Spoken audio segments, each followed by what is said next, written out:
heart is weary. I'm falling through, calling you with sunflowers in the summer. My mind is weary. I'm pulling through, calling you with sunflowers in the summer. So I thought I'd just pop in and do a quick video. I don't know what about, and I don't know where things are going to go, and that feels relevant somehow. I have set up a space in my dining room, having literally 6 weeks ago opened a clinic in my husband's shop, a space where people could come for healing and for reading.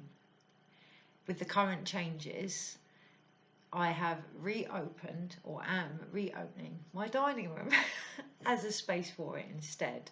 And that feels relevant as well, working with what we've always had and with what we've currently got.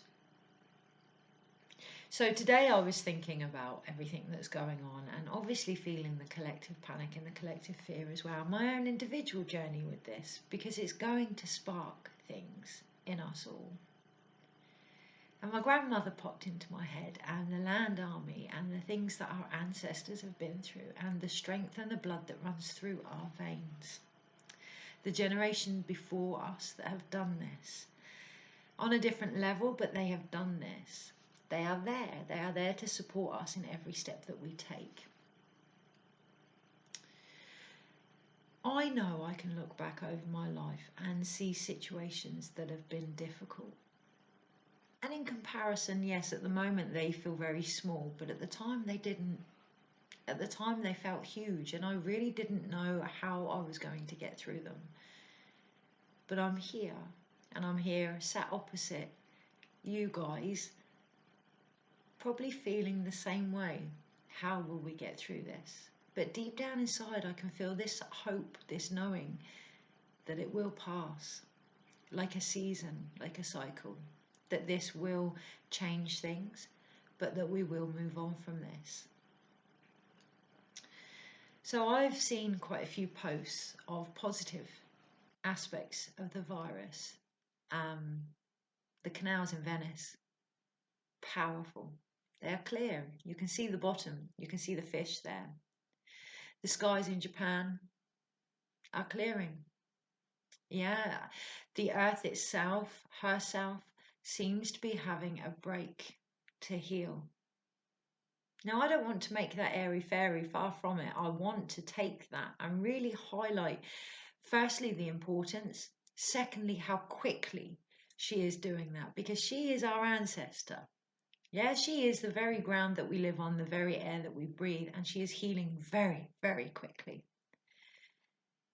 And that gives us hope of something that is so on a huge global scale, climate change and viruses and things like that. I don't know about anyone else, but sometimes I feel it will take lifetimes to almost undo the damage that we've done. And yet just by going in, just by isolating ourselves from behaviours that can spread viruses one way or another, just by isolating ourselves from that, our environment is starting to heal, and it's starting to do that really quickly, which for me is very promising. The other side of it is I'm doing things the same but different. So for argument's sake, I know the importance of having a family. They are my blood, they are my life. But life gets in the way of me spending as much time as I would like with them.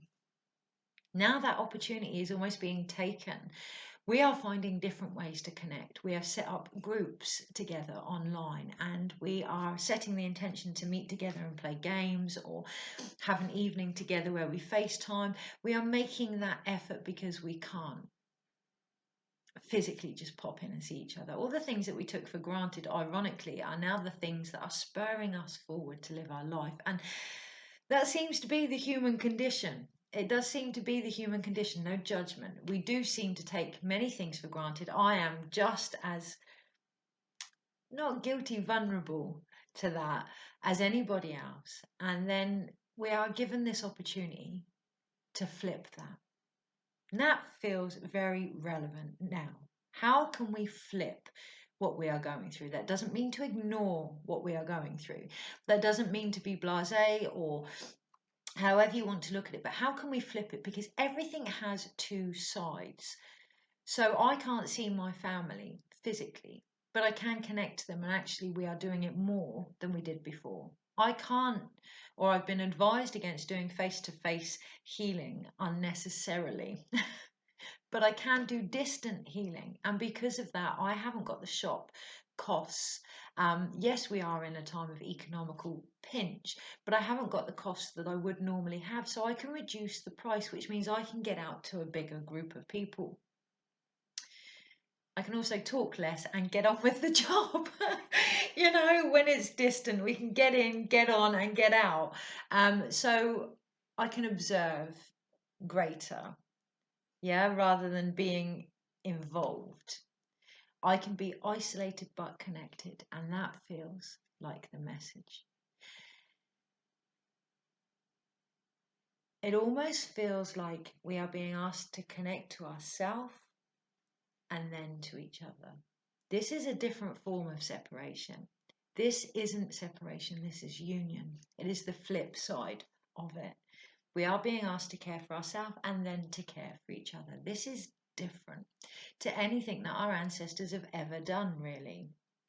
This balance, this I-me almost. We care for ourselves, we care for others, and that brings everything up to a different level. So my advice is to make the most of it, is to flip it on its head. There are two sides, and it is up to you what side you choose to look at, and that will change at any moment, because that's what brings us full circle, and that's okay. It's okay. There's no judgment here. This is a different scenario for us. It is and it isn't. We've gone through similar, but it's global. At a time where we're asked to separate from each other, we're also so connected. So it's very large on a scale. I see the different vibrations of light. Yeah, it's very large on a scale. Which brings me on to the card of the day. I'm still working with the tarot, so I thought I'd share it because I'm actually wearing yellow. I was quite surprised at wearing yellow today, but it felt necessary. And that in itself, the power of colour. Being isolated, things can seem quite black and white, quite dreary, quite grey. Bring some colour into your life, however you decide to do that, whether it's the clothes that you wear, whether it's taking this time to decorate your home, I did last week, whether it's painting, reading, all those things you wanted to do but never had the time. You now have the time at a time where there is so many free resources out there. So really grabbing that opportunity. It doesn't have to be just the earth that heals through this, we can too. So the card that I'm on today is the Sun card. Now the reason I really, really like this card, the child sat on the lap of almost what seems like the mother, the earth here. Normally it's a horse, but in this card it's the mother that will carry us forward, and that feels relevant. It's the earth that will carry us through this, and it feels like that will bring a much needed higher recognition for just how much we are held and how much that respect needs to be returned. But anyway, this child here is wearing a crown of sunflowers. We all know that the coronavirus is called the crown. I find it very relevant that this child is wearing sunflowers. I don't know if there's something in sunflower seeds that will help with this virus. It feels very much linked into plant medicine somehow, and to really unite with that, but also to look up the symbolism of sunflowers, how tall they grow, how strong they are from one seed, and how much they need the sun, how much they need the light, and how they will go to great extremes, great heights to get it.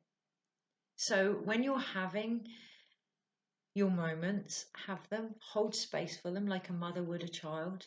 Know that they are part of this huge story that is being weaved. Know that you are supported by a great height and a great light and a great sun. Which brings me on to one last thing, actually. I remember it now. Yesterday, I was placing newspaper into the fire, stocking it up, and there was a story, the second person to be cured of the HIV virus. I took note of it and then placed it in the fire. I didn't think anything of it. I do remember placing the paper in the fire and thinking, I wish we could cure this virus too. That's ceremony. Yeah, that's ceremony. Everything we do is ceremony. Every thought, every action is ceremony. Everything is magical. Like this woman here, we are the creators as well of the future for our children. So everything is ceremony. My son came back that evening and we were talking about the coronavirus, and he actually said, "Did you hear they've cured the second case of HIV?" Now, the article, the part that I saw was so small amongst all the other stories of the coronavirus. It was such a small little snippet. For it to be mentioned twice, I knew it was relevant, and it is relevant. I remember when the news came out about the HIV virus, about the human immunovirus. The adverts. I remember being a child, even now. The adverts were petrifying.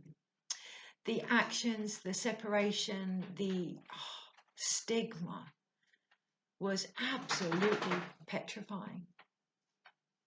And here we are with something that ended lives. I know not as quickly, but that ended lives. And it's being cured. Something we never, I don't know about anyone else, but I never thought would ever happen. Even with the medications out there in my medical training, I believed we would always just keep it at bay. I never believed we could actually cure it. So there's hope. And I know times can seem dark, but it's about finding that light however you can. Realizing you too are part of this story, you too are weaving this cycle. Yeah, and doing what you can in each moment. We've got this. Take care. Take care of you. Take care of each other. Let's keep going. Bye.